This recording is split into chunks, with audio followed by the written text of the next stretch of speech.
حضرت ام فضل بنت حارث وہ ایک دن حضور اکرم صلی اللہ علیہ وآلہ وسلم کی خدمت میں حاضر ہوئی اور عرض کیا، یا رسول اللہ، آج ایک خواب میں نے دیکھا ہے۔ میرے آقا صلی اللہ علیہ وآلہ وسلم نے فرمایا، چچی جان بتائیں کیا خواب ہے؟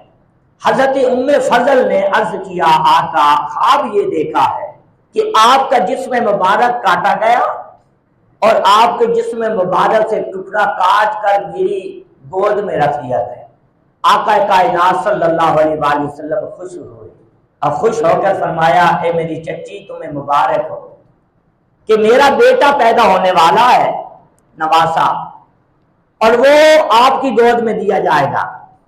پھر آقا حسین پیدا ہوئے، ولادت ہوئی تو حضرت ام فضل بن حارث ان کے سپرد آقا حسین کو کر دیا گیا۔ ایک دن آپ آئیں، آقا کائنات جلوہ گر ہیں، آپ نے حضرت امام حسین کو اٹھایا ہوا تھا، آئیں اور آقا کائنات کو آپ کو پکڑا دیا۔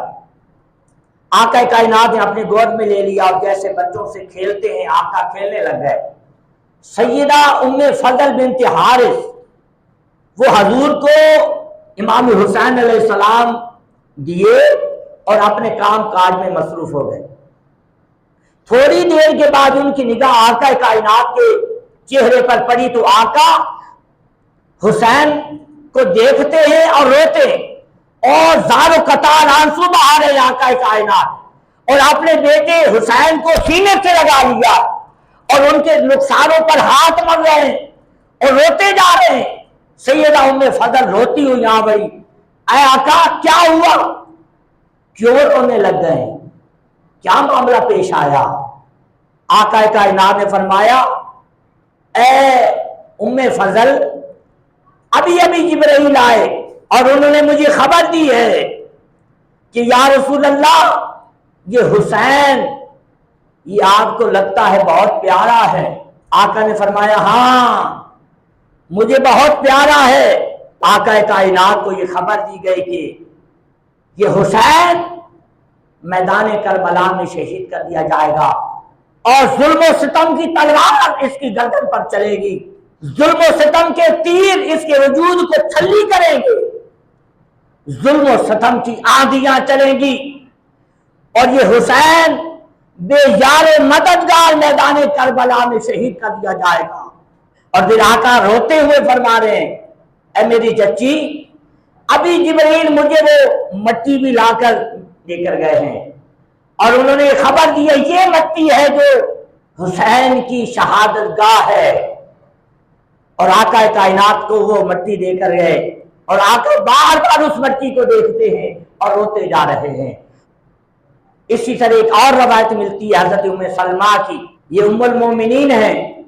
آقا کائنات صلی اللہ علیہ وآلہ وسلم ایک دن حسن اور حسین دونوں کو اپنے پاس بٹھا کر ان کے ساتھ کھیل رہے ہیں اور وہ آقا کے سامنے آپس میں بھائی دونوں کھیل رہے ہیں۔ اچانک جبرائیل علیہ السلام آتے ہیں اور عرض کرتے ہیں، یا رسول اللہ، یہ آپ کا حسین میدان کربلا میں شہید کر دیا جائے گا۔ آقا کائنات فرمانے لگے، ام سلمہ، یہ مٹی ہے، اس مٹی کو سنبھال کے رکھ لینا اور دیکھتی رہنا، یہ مٹی جس دن سرخ ہو جائے اس دن میرا حسین میدان کربلا میں شہید ہو جائے گا۔ سیدہ ام سلمہ کو وہ مٹی آقا کائنات نے دے دی اور آپ اس مٹی کو روزانہ دیکھتی حضرت ام سلمہ، اور روزانہ اس مٹی کو دیکھ کر فرماتی کہ اے مٹی، تیرے سرخ ہونے کا انتظار ہے، اور جس دن تو سرخ ہو جائے گی وہ ایک بہت بڑا عظیم دن ہوگا۔ جس دن تو سرخ ہو جائے گی وہ بڑا رلانے والا دن ہوگا کہ اس دن حسین نواسہ رسول میدان کربلا میں شہید کر دیا جائے گا۔